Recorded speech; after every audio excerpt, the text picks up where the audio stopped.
জিনিসপত্রের দাম আকাশ ছোঁয়া। বাংলার বাড়ি তৈরি করতে গিয়ে বিপাকে উপভোক্তারা। বাংলার বাড়ি প্রথম কিস্তির টাকা ঢোকা শুরু হয়েছে উপভোক্তাদের অ্যাকাউন্টে। ইতিমধ্যেই বাড়ির কাজ শুরু করে দিয়েছেন বেশ কিছু উপভোক্তা। বাড়ির কাজ শুরু হতেই জিনিসপত্রের দাম নিয়ে চরম বিপাকে উপভোক্তারা।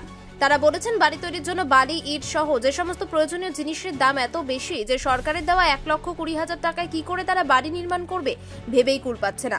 প্রশাসনের হস্তক্ষেপের দাবি জানিয়েছেন তারা। বেশ কিছু উপভোক্তা ইতিমধ্যে বিডিওর কাছে দাবি জানিয়েছেন বালি সহ ইটের দাম কমানোর ব্যবস্থা করুক প্রশাসন।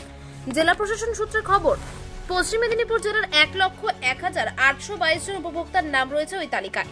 ইতিমধ্যে 88,113 জন প্রথম কিস্তির টাকা পেয়েছেন চলতি মাসের 3 তারিখ পর্যন্ত। এর মধ্যে চন্দ্রকোনা 2 নম্বর ব্লকে 3,788 টাকা, বেনিফিশিয়ারি মধ্যে 3,560 টাকা পেয়েছেন। টাকা পেতেই ব্লক প্রশাসনের তরফ থেকে জানানো হয়েছে কিভাবে তারা বাড়ি নির্মাণ করবেন, কতদিনের মধ্যে বাড়ির কাজ শেষ করতে হবে। বাড়ি না করলে প্রশাসন আইনত ব্যবস্থা নেবে বলে জানানো হয়েছে। এই বাড়ির জন্য রাজ্য সরকারের উদ্যোগে 1,20,000 টাকা করে পাবে দরিদ্র উপভোক্তারা। সেই বাড়ির কাজ করতে গিয়ে বিপাকে পড়েছেন উপভোক্তারা। তবে দাবি, এক ট্রাক্টর বালি কিনতে খরচা হচ্ছে 6 থেকে 7,000 টাকা। শুধু তাই নয়, 10 থেকে 12,000 টাকা দামে কিনতে হচ্ছে ইট। তারপরে তো রয়েছে সিমেন্ট সহ রাজমিস্ত্রির অন্যান্য খরচ। বাংলার বাড়ি পাওয়া দরিদ্র উপভোক্তাদের দাবি, বাড়ি তৈরির জন্য প্রয়োজনীয় সরঞ্জামের দামের উপর নজরদারি করুক প্রশাসন। জানা যায়, বাড়ি তৈরিতে লাগবে 3 থেকে 4 ট্রাক্টর বালি, ইট 2,000, তার উপরে রয়েছে অন্যান্য খরচ। চন্দ্রকোনা 2 নম্বর ব্লকের বিডিও উৎপল পাই বলেন, দ্রুত ব্যবসায়ীদের নিয়ে তারা একটি মিটিং করবেন যাতে এই বাংলার বাড়ি তৈরির জন্য উপভোক্তারা সঠিক মূল্যে ওই টাকা যেরকম ভাবে বাড়ি হয় সেইভাবে বাড়ি করতে বলেছে। ছাদ ঢালবেন? ছাদলে অ্যালবেস্টার দিবেন। ওই টাকায় সম্পূর্ণ ভারী করা যাবে কি? হয়ে যাবে, কুলিয়ে যাবে মনে হচ্ছে? এবার দেখতে হবে, কুলিয়ে যাবে। বাড়িতে করি না, ঠিক আছে, এবার দেখতে হবে বাড়ি কুলাই না কুলাইনি। বালি বা ইট কেমন কি দাম নিচ্ছে? বালি 12 টাকায় 32,000 লিয়েছে, গুটি একটা লিয়েছি 7,000 লিয়েছে, ইট পার পিস 12 টাকা। জিনিসপত্রের দাম একটু কমলে ভালো হতো। কমলে তো ভালো হতো, কিন্তু এখন নিয়েছি, কি কার করবে, সবাই লিখছে ওই রেটেই। মিস্ত্রি কি বলছে? মিস্ত্রির সাথে কথা হয়েছে? হয়েছে। কি বলছে? কি বলেছে? মিস্ত্রির সাথে তেমন যোগাযোগ হয়। যদি দাম কমে ভালো হয়, তাহলে সুবিধা হয় একটু। কিসের দাম কমলে সুবিধা হয়? বালি, গুঁটি, ইট সবেরই প্রচুর দাম না? প্রচুর দাম। মানে যে পরিমাণ তো টাকা দিচ্ছে ওই টাকাতে হবে নি, তো টাকা লাগাতে হবে। টাকা লাগাতে হবে বাড়ি থেকে। কতদিনের মধ্যে বাড়ি কমপ্লিট করতে বলেছে? সেসব বলেনি, আপনি বলেছেন যে আপনার যদি কিছু থাকে ঠিক আছে লাগিয়ে আপনি বাড়ি করুন, ঠিক আছে। 3 কিস্তির মধ্যে টাকা ঢুকবে।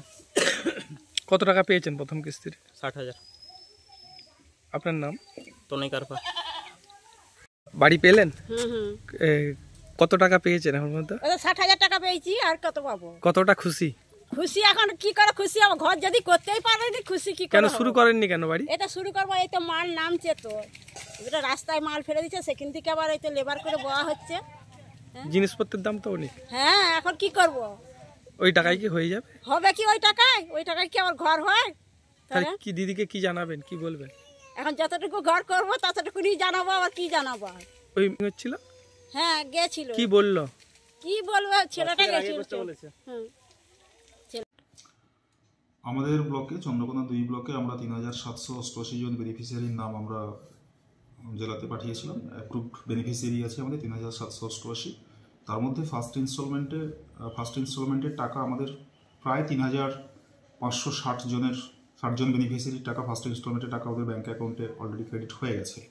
আমরা বিভিন্ন জিপিতে ক্যাম্প করছি এবং যাতে বেনিফিশিয়ারিটা খুব তাড়াতাড়ি বাড়ি শুরু করে দিতে পারে সেদিকটাও আমরা দেখছি। আমরা পঞ্চায়েত সমিতির তরফ থেকেও দেখছি এবং জিপিদেরকেও আমরা ইনস্ট্রাকশন দিয়ে দিয়েছি, ওরা যেন ওগুলোকে মনিটর করে আর কি। কিছু বেনিফিশিয়ারি অলরেডি বাড়ি তৈরি করতে শুরু করে দিয়েছে। আমাদের কাছে ইনস্ট্রাকশন আছে যে বাড়িটা 270 স্কোয়ার ফিটের মধ্যে বাড়িটা হতে হবে। উপরে সে অ্যাসবেস্টাস দিতে পারেন, বা তিনি টিন দিতে পারেন, বা তার যদি আরও আর্থিক সামর্থ্য থাকে তিনি ওটাকে ছাদও ঢালতে পারেন। তবে তার এক্সট্রা টাকাটা তাকে নিজেকে বহন করতে হবে। প্রথম কিস্তিতে তারা 60,000 টাকা পেয়েছেন। 60,000 টাকা পর্যন্ত তাদের যে আছে 270 square feet minimum 270 square feet যে কার্পেট এরিয়া থাকে সেটা তাদের করতেই হবে। তার বেশি তারা করতে পারে, তাহলে তার ফান্ডটা তাদের নিজেদের থেকেই দিতে হবে আর কি। আর 60,000 টাকা পর্যন্ত যে বাড়িটা হবে সাধারণত কার্নিস লেভেল পর্যন্ত, মানে জানলা দরজার উপর পর্যন্ত যে লিন্টন থাকে তার পর্যন্ত আমাদের ওরা করবে আর কি। সেটা করে দিলেই তারপরে সেকেন্ড ইনস্টলমেন্টের টাকা ঢুকবে। সেকেন্ড ইনস্টলমেন্টের টাকা ঢুকলে ওরা বাড়িটা কমপ্লিট করবে। পুরো প্রসেসটা ওদেরকে 4 মাসের মধ্যে শেষ করতে হবে, এরকমই নির্দেশিকা আমরা ওদেরকে দিচ্ছি বা আমাদের কাছে যে নির্দেশিকা আছে সেগুলোকে ওদেরকে জানানোর চেষ্টা করছি। বলেছে নাকি আপনাদের নলেজে কিছু আছে নাকি? ওরা উপভোক্তাদের কাছে আমরা ভিজিট করি, প্রায় যাচ্ছি। ওরা ওই এখন যে বিল্ডিং মেটেরিয়াল যেগুলো লাগে, বালি টালিগুলো, এগুলো পাওয়ার ক্ষেত্রে ওদের অসুবিধা বলছিলেন ওনারা। আমরা যারা বালি ব্যবসা করে তাদেরকে নিয়ে বা বিল্ডিং মেটেরিয়ালের যে সমস্ত মেটেরিয়ালগুলো নিয়ে যারা ব্যবসা করেন ওদেরকে নিয়ে আমরা ভাবছি একটা মিটিং করবো খুব তাড়াতাড়ি, যাতে ন্যায্য মূল্যে ওরা ইয়েগুলো পায় আর কি, মেটেরিয়ালগুলো পায় এবং বাড়ি তৈরি করতে যাতে ওদের সুবিধা হয়। সেরকম একটা জিপি লেভেলে হোক বা পঞ্চায়েত সমিতি লেভেলে হোক, আমরা একটা পঞ্চায়েত সমিতির যারা কর্মদক্ষ আছেন তাদেরকে নিয়ে আমরা একটা মিটিং করব বলে সিদ্ধান্ত নিয়েছি আগামী দিনে। সেটা উপভোক্তাদের মানে অভিযোগের ভিত্তিতে? উপভোক্তাদের সেরকমভাবে উপভোক্তাদের অভিযোগ এখনো আসেনি। কিছু কিছু উপভোক্তা অলরেডি বাড়ি তৈরি করতে শুরু করে দিয়েছেন। এবারে যেহেতু অনেক লোক একসঙ্গে বাড়ি পেয়েছেন, সেক্ষেত্রে বাড়ি তৈরি করার যে মেটেরিয়ালগুলো থাকে তার একটা ক্রাইসিস তৈরি হতে পারে। এখনও পর্যন্ত কোনো ক্রাইসিস তৈরি হয়নি, এখনও পর্যন্ত অ্যাভেলেবেল রয়েছে। ইন ফিউচারে যাতে ক্রাইসিসটা না তৈরি হয় সেগুলো, তার দিকেও আমাদের প্রশাসনের নজর থাকবে আর কি।